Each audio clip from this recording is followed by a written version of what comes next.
हाय दोस्तों, नमस्कार। तो फाइनली हम लोग एक वीडियो में अच्छा रिस्पांस मिलने के बाद आज हम लोग इतिहास का सेकेंड वीडियो लेके आए हैं और हम लोग झारखंड जीके का धीरे धीरे करते हुए इसी तरह सिलेबस कंप्लीट करेंगे। और आप लोग को पता ही होगा कि कल हम लोग का एक तरह से सभी एग्ज़ाम का डेट, उसका कब भराएगा, कब दौड़ होगा, कब उसका जो है सो फाइनल एग्ज़ाम होगा, ये हम लोग को मिल गया है।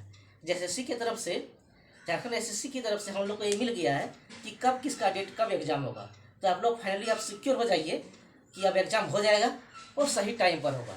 इसलिए आप लोग बढ़िया से लग जाइए और इस बार आप लोग को एक जॉब लेना है, माता पिताजी का सपना पूरा करना है। तो इस बार बढ़िया से लग जाइए क्योंकि अब डेट भी आ गया और आप लोग सोचिएगा कि अब नहीं करेंगे, आगे करेंगे तो नहीं होगा। इसीलिए आप लोग अभी से लग जाइए क्योंकि अब जो डेट हो गया, अब डेट फिक्स हो गया है। तो इसमें आप समझिए कि एग्ज़ाम वही डेट में होगा। अब आगे पीछे होने का कम संभावना है और होगा तो उस समय देखा जाएगा, लेकिन अभी आप लोग लग जाइए। हमको जहाँ तक लग रहा है कि वही डेट में एग्ज़ाम वगैरह सब चीज़ होगा। इसलिए हम लोग अब देखिए, हम लोग पहला क्लास में बहुत अच्छा रिस्पॉन्स मिलने के बाद हम थोड़ा एक दो दिन नहीं बना पाए वीडियो कुछ कारणवश। अब फिर जो है सो सेकेंड क्लास हम लोग इतिहास का लेके आए हैं। तो चलिए आज हम लोग शुरू करते हैं। तो सबसे पहले हम लोग जाने थे इतिहास में कि झारखंड का किस तरह से, पहला क्लास में हम लोग जाने थे कि झारखंड का किस तरह से उदय हुआ, कितना विरोध हुआ, क्या क्या हुआ, लास्ट में जाके हम लोग को झारखंड मिला। उसके बाद आज हम लोग झारखंड का कुछ नामकरण जान रहे हैं। नामकरण मतलब झारखंड का नाम। देखिए, सबसे पहला है कि जब पृथ्वी का उदय हुआ तब से ही झारखंड का उदय हुआ है, ठीक है ना। इसलिए इस कालखंड में बहुत सारे राजा उत्पन्न हुए, बहुत सारे कालखंड महाभारत के काल में।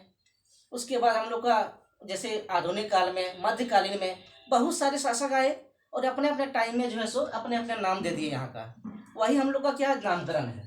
किसी भी जगह पे आप मान लीजिए, आप किसी जगह पर शासन करते हैं और पहले से कोई शासन करके वहाँ गया तो वहाँ दूसरा नाम है, तो आप क्या समझिएगा, हम उसको नया अपने तरीका से दें। उसी तरह हर एक बार भी इसी तरह झारखंड में हुआ है कि नया नया शासक आए और कुछ कुछ नाम देके चले गए। तो इसीलिए हम लोग को अलग से उसको हम लोग डिफाइन करेंगे, अलग अलग जानेंगे कौन सा काल में कौन सा नाम हम लोग को मिला है।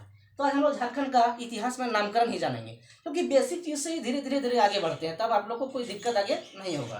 तो चलिए हम लोग शुरू करते हैं झारखंड के नामकरण में। देखिए, झारखंड का जो उत्पत्ति हुआ, झारखंड का उत्पत्ति जो हुआ, ये जंगल झाड़ियों के कारण ही झारखंड इसका नाम पड़ा। तो इसका जो नामकरण हुआ दो शब्दों के मेल से हुआ। सबसे पहला है झाड़, जिसको हम लोग झाड़ कहते हैं, और दूसरा हुआ खंड। खंड मतलब प्रदेश और झाड़ मतलब वन, यानी वन खंड, वन का प्रदेश, यानी जंगल को ही वन का प्रदेश हम लोग बोला गया। इसलिए झारखंड नाम भी पड़ा हम लोग का, वन के लिए ही मेरा झारखंड का नाम वन प्रदेश पड़ा। उसके बाद हम लोग जानेंगे कि झारखंड का नाम कैसे पड़ा। अब उस तरह हम लोग अलग अलग काल में पीरियड में हम लोग जानेंगे कि झारखंड का नामकरण कैसे कैसे हुआ और वहाँ के शासक कौन थे, किस तरह उसका नामकरण हुआ। तो सबसे पहले हम लोग जानते हैं, चलिए, अच्छा, झारखंड का जो हम लोग पहले कोई कोई काल में कुछ दूसरा चीज़ बोला जाता था। जैसे विष्णु पुराण में हम लोग को बोला जाता था जो है सो मुंड मुंड। उसके बाद वायु पुराण में मुरंड। धीरे धीरे हम लोग का सबसे पहले ऐसा एक आया, ऐत्रेय ब्राह्मण बुक है, ऐत्रेय ब्राह्मण साहित्य है, उसी में झारखंड का उल्लेख आया। सबसे पहले किसका? ऐत्रेय ब्राह्मण में। और उसमें जो है सो हम लोग को झारखंड को क्या बोला गया था? पुंड या फिर पुंड, पुंड या फिर पुंड। ये पहला साहित्यिक उल्लेख है जिसमें झारखंड का अस्तित्व में आया था। इससे पहले झारखंड को कोई नहीं जानते थे। सबसे पहले इसी बुक में हम लोग का झारखंड का नाम पुंड या फिर पुंड पड़ा। उसके बाद नेक्स्ट आया हम लोग का वायु पुराण। वायु पुराण में झारखंड को मुरंड बोला गया, मुरंड, और मुरंड का मीनिंग भी होता है जंगल। सेकेंड में आया हमारा विष्णु पुराण। फिर विष्णु पुराण में हम लोग को झारखंड को मुंड बोला गया है, विष्णु पुराण में मुंड। फिर हम लोग का भागवत पुराण आया और भागवत पुराण में किक्कट प्रदेश आया। देखिए, अलग अलग काल में अलग अलग नाम आ रहा है, इसलिए आप लोग को धीरे धीरे इसको प्रैक्टिस दो बार लिखिएगा, हो जाएगा। क्योंकि ये क्वेश्चन यहाँ से आप लोग का रहेगा ही रहेगा कि किस कालखंड में झारखंड को किस नाम से जाने जाते हैं, ठीक ना। इसके बाद भागवत पुराण में किक्कट प्रदेश आया। फिर आप लोग महाभारत काल में घुस जाइएगा। ये तो महाभारत काल से पहले हो गया। अब हम लोग महाभारत काल में जाते हैं और महाभारत काल में देखिएगा, महाभारत के दिग्विजय पर्व में पुंडरीक देव प्रदेश कहा गया था। झारखंड का क्या नाम था? पुंडरीक प्रदेश। फिर हम लोग, अच्छा, महाभारत में एक और नाम से जाने जाते थे झारखंड को। कौन से नाम? इसको पशु भूमि भी बोला जाता था। तो महाभारत में दो नाम पूछेगा, एक महाभारत के दिग्विजय पर्व में पुंडरीक प्रदेश और दूसरा महाभारत में पशु भूमि बोला जाएगा, ठीक ना। इसके बाद हम लोग समुद्रगुप्त के प्रयाग प्रशस्ति में एक जो है सो साहित्य है, समुद्रगुप्त का प्रयाग प्रशस्ति। क्या है? प्रयाग प्रशस्ति। यहाँ इसमें जो है पुंडरीक देश बोला गया झारखंड को, इसमें पुंडरीक देश बोला गया, ठीक ना। फिर हम लोग चलते हैं महाभारत काल के बाद, हम लोग और थोड़ा आगे जाते हैं। इसके बाद आप लोग पूर्व मध्यकालीन संस्कृति साहित्य में क्या बोला गया? कलिंग देश बोला गया। महाभारत में जो है सो पशुभूमि के बाद मुरुंड देश बोला गया था समुद्रगुप्त के प्रयाग प्रशस्ति में। फिर हम लोग का पूर्व मध्यकालीन संस्कृति में कलिंग देश बोला गया। इसके बाद देखिए यहाँ तक जब पूर्व मध्यकाल तक हो गया, उसके बाद हम लोग मुगल काल में घुसते हैं कि मुगल काल में क्या क्या बोला जाता है। इसके पहले हम लोग 13वीं शताब्दी में चलते हैं। 13वीं शताब्दी में ताम्रपत्र में जब पहली बार जो है सो झारखंड का शब्द का उल्लेख मिला। देखिए यहाँ तक झारखंड शब्द आया था क्या? नहीं आया था। इस समय कोई अलग अलग, कोई पुंड बोल रहा है, कोई किक्कर प्रदेश बोल रहा है, कोई मुरंड बोल रहा है।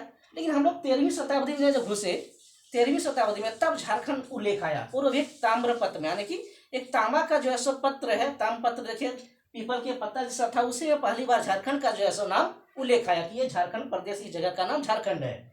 इसके बाद हम लोग आगे जैसे बढ़ते हैं, पहला पुरातत्व सर्वेक्षण 13वीं सदी में मिला था।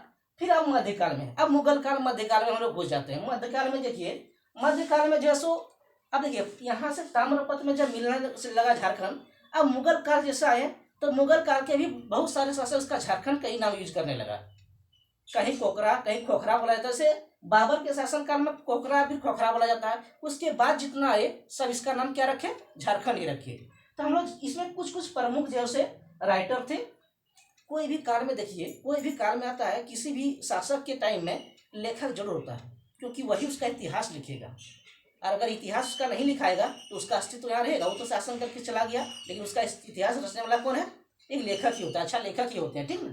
तो चलिए, मुगल मध्यकाल में भी कुछ लेखक आए और उन लोगों ने अपने अपने बुक में जो यात्रा वृत्तांत या फिर कुछ टाइप का जो है सो झारखंड को विवरण दिए। तो कौन सा नाम से हम लोग जानते हैं इसको पढ़िए, ठीक ना।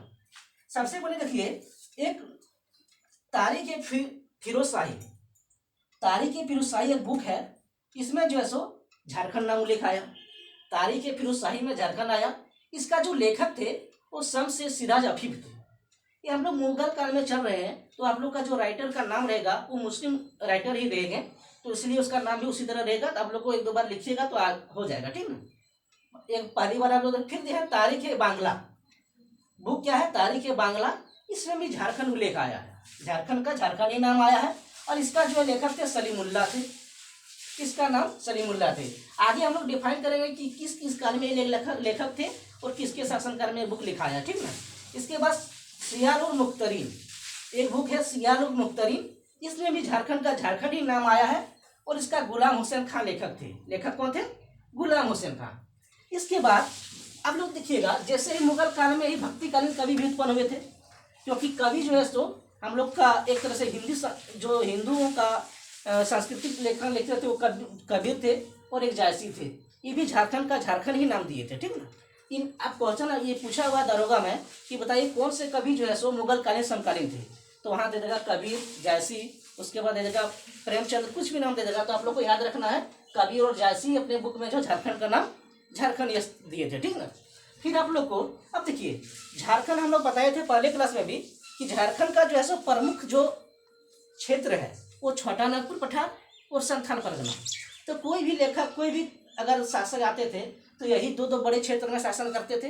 अभी बड़े क्षेत्र में शासन करते थे, कोई संथाल परगना में कर रहा है, कोई छोटा नागपुर में कर रहा है, तो उस जगह का अलग अलग नाम दे देते थे, जैसे छोटा नागपुर, पठार और संथाल परगना। तो हम लोग जानेंगे एक एक करके कि छोटा नागपुर, पठार को कौन सा लेखक कौन सा नाम दे के गए थे। तो चलिए, सबसे पहले हम लोग छोटा नागपुर, पठार को जानते हैं, उसके बाद हम लोग संथाल परगना को जानेंगे। तो सबसे पहले हम लोग का छोटा नागपुर, पठार। अब देखिए, झारखंड का सबसे बड़ा भाग है छोटा नागपुर, पठार। क्या है? झारखंड का समानार्थी, यानी झारखंड बोलिए या फिर छोटा नागपुर, पठार बोलिए, दोनों समानार्थी है, क्योंकि सबसे बड़ा क्षेत्र छोटा नागपुर, पठार ही है, ठीक ना। उसमें उत्तरी छोटा नागपुर, पठार रहता है और फिर दक्षिणी छोटा नागपुर, पठार। तो देखिए, हम लोग चलते हैं झारखंड को सबसे बड़ा भाग जो छोटा नागपुर, पठार है, इसको कौन सा राइटर क्या क्या इनको बोले, आप फिर कोई यात्री आए घूमने, वो क्या बोल के गए झारखंड को, चलो छोटा नागपुर, पठार को। तो देखिए, फर्स्ट चीनी यात्री कौन थे? फाहियान थे। इसने छोटा नागपुर क्या बोला? इसने कुकुड लाड बोला। छोटा नागपुर, पठार को कुकुड लाड बोला। इसका जो यात्रा वृत्तांत, ये क्या किए थे, घूमते घूमते यात्री आए थे और झारखंड में भी छोटानागपुर पठार आए और अपना यात्रा वृत्तांत जो आप लोग अगर लोग कहीं टूरिस्ट में जाते हैं तो एक बुक लिखते हैं, ठीक ना, उसी तरह ये लोग अपना अपना बुक लिखे, यात्रा वृत्तांत लिखे कि वहाँ घूमने गए, क्या क्या मिला।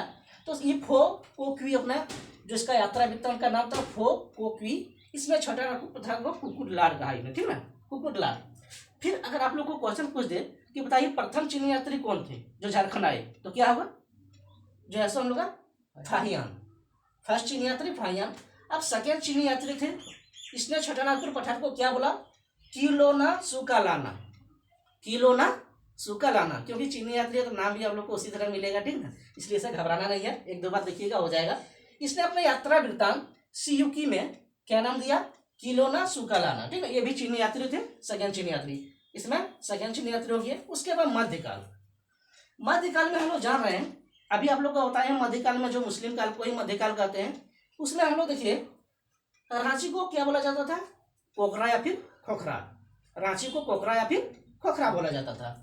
इसी तरह बाद में जो है सो रांची का ही नाम बदल गया, उसको चुटिया नागपुर बोला जाने लगा, फिर छोटा नागपुर बोला जाने लगा और लास्ट में जो है सो इसको फाइनली छोटा नागपुर नाम पड़ गया। यानी रांची जो होता है दक्षिण छोटा नागपुर के अंदर आता है और छोटा नागपुर का केंद्र था रांची, तो इस तरह बोलते बोलते धीरे धीरे उसका नाम रांची हो गया, ठीक ना। इसके बाद हम लोग देखते हैं, अब मध्यकाल के बाद देखते हैं कि मराठाओं का उदय हुआ और मराठा कुछ झारखंड में कर नहीं पाए क्योंकि फिर अंग्रेज हावी हो गए, ठीक ना, वो लोग का शासन तो आने वाला था लेकिन उससे पहले ही अंग्रेज हावी हो गए। इसके बाद क्या देखिए, ब्रिटिश काल आ गया। अब ब्रिटिश काल देखिएगा 1765 से लेकर 1833 ईस्वी तक छोटा नागपुर का नाम छोटा नागपुर ही वो भी रखी, अंग्रेज भी क्या किए, छोटा नागपुर का नाम छोटा, कोई भी शासक कहीं जाता है ना तो तुरंत नाम नहीं बदलता है, धीरे धीरे अपने अनुसार बदलता है, ठीक ना। तो छोटा नागपुर यहाँ तक देखिए 1833 ईस्वी तक छोटा नागपुर का प्रयोग छोटा नागपुर होते रहा, ठीक। इसके बाद ब्रिटिश शासन के बाद 1833 तक देखिए सेम ही नाम रहा। उसके बाद 1834 में देखिएगा अंग्रेज जो है सो, अब देखिए विरोध तो बहुत ज्यादा होने लगा झारखंड में, सब नारा था कि अंग्रेजों को भगवाओ। अब नारा धीरे धीरे ज्यादा फैल गया, ज्यादा हंगामा होने लगा, बहुत सारा विद्रोह होने लगे। उसके बाद अंग्रेजों ने क्या सोचा कि दक्षिण छोटा नागपुर को एक ही तरह से शांत किया जा सकता है, यहाँ एक जो है सो सैन्य अड्डा बना दिया जाए, तब यहाँ के लोगों को जो है सो हमको शांत कर सकते हैं। उसके बाद 1834 में क्या किए, दक्षिण पश्चिम सीमांत एजेंसी एक स्थापना सैन्य अड्डा यहाँ बना दिए। इसका बनाने का मकसद था कि यहाँ के लोगों को शांत किया जाए, तुरंत वहाँ सेना भेजा जाए, कहीं अगर विद्रोह हो जाए तो तुरंत लोग सेना पहुंचा सके, ठीक ना। इसका मुख्यालय जो है सो बिलकिशनगंज या बिशुनपुर था, हम लोग जान रहे बिशुनपुर किसको बोलते थे, रांची को ही बोलते थे, और बिलकिशनगंज भी रांची को ही बोला जाता था। अब बाद में धीरे धीरे उसका नाम भी क्या पड़ गया, रांची पड़ गया। तो ये हम लोग झारखंड का इतिहास का छोटा नागपुर का कुछ डेमो लोग जाने कि छोटा नागपुर का नाम कैसे कैसे धीरे धीरे परिवर्तन हुआ, कोई आके क्या बोल गए चीनी यात्री, फिर अंग्रेज आके उसको क्या बोले, फिर वहाँ कैसे हम लोग का जो सो एक सैन्य अड्डा स्थापित किया गया छोटा नागपुर में। इसके बाद उसी तरह हम लोग जानेंगे संथाल परगना। अब संथाल परगना जो है झारखंड का क्या है, दूसरा सबसे बड़ा भाग है कि कोई भी चीनी यात्री जो आए ज़्यादा तो छोटा नागपुर पठार में ही आए, उसके बाद कुछ संथाल परगना में भी आए।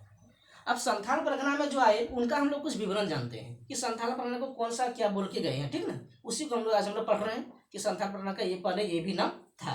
तो देखिए संथाल परगना, संथाल परगना क्या है, सेकेंड सबसे बड़ा भाग झारखंड का है, ठीक। और इसका जो देखिए प्राचीन में इसको क्या कहते थे, नरीखंड बोला जाता था, प्राचीन भारत में इसका नाम नरीखंड, जब कोई नहीं आए थे, जब 13वीं शताब्दी में ताम्रपट मिला उससे पहले का काल है, तो उस समय नरीखंड बोला जाता था झारखंड को। बाद में इसको कांगजोर भी बोला जाने लगा। संथाल परगना का नाम क्या पड़ गया, कांगजोर पड़ गया। पहले नाम क्या पड़ा, प्राचीन में क्या बोला जाता था इनको, प्राचीन में बोला जाता था नरीखंड, फिर बाद में इसका कांगजोर नाम पड़ गया। इसके बाद हैंसंग जो एक यात्री थे वो हर्षवर्धन के काल में आए थे, इसको हम अलग से डिफाइन करेंगे हैंसंग के बारे में। वो हर्षवर्धन के काल में आए और राजमहल क्षेत्र, देखिएगा राजमहल जो क्षेत्र होता है वो संथाल परगना की एक छोट ऊपर वाला भाग होता है, उसमें कौन सा जिला आते थे, उसमें आप लोग का देखिएगा जिला आते थे गोड्डा, पाकुड़, दुमका के कुछ भाग थे, और इसमें राजमहल क्षेत्र तो था ही, जो शहर राजमहल है वो तो था ही। 4 मतलब जिला उसमें शहर छोटा छोटा मिलके जो है सो हम लोग का निर्माण करते थे किसका, राजमहल क्षेत्र का। अब राजमहल क्षेत्र का नामकरण जो है सो मध्यकाल में हुआ था। राजमहल क्षेत्र का नामकरण देखिए संथाल परगना को तो पहले नरीखंड बोला गया, फिर कांगजोर आ गया नाम। इसके बाद हैंसंग ने राजमहल को किंग चिंग कोइलो नाम से संबोधित किया। हैंसंग जो है क्या नाम संबोधित किए, की चिंग कोयलू हेनसन भी जो है सो यात्री थे, उस वक्त अपना अपना भाषा में कुछ बोल के गए, तो हम लोग क्या बोल के गए, की चिंग कोयलू, ये जो है सो संथाल परगना के लिए बोल के गए राजमहल के, ठीक ना। तो राजमहल का नामकरण जो हुआ वो क्या हुआ, मध्यकाल में ही पड़ा, यानी मुस्लिम काल में ही जो है उसका नाम राजमहल पड़ा। उसके बाद राजमहल के क्षेत्र में हम लोग भी आप लोग को बताएं कि इसको एक और नाम से भी जाने जाते हैं, दामिनी को। दामिनी को, दामिनी को मतलब, दामिनी मतलब पहाड़ी अंचल, पहाड़ी अंचल को ही दामिनी को बोला गया। दामिनी को का मतलब यह था पहाड़ों का क्षेत्र, पहाड़ी अंचल उनको बोला जाता है। और हम लोग जान रहे हैं राजमहल क्षेत्र जो है सो गोड्डा, पाकुड़, दुमका कुछ भाग थे इसमें शामिल थे, और राजमहल क्षेत्र इसमें थे।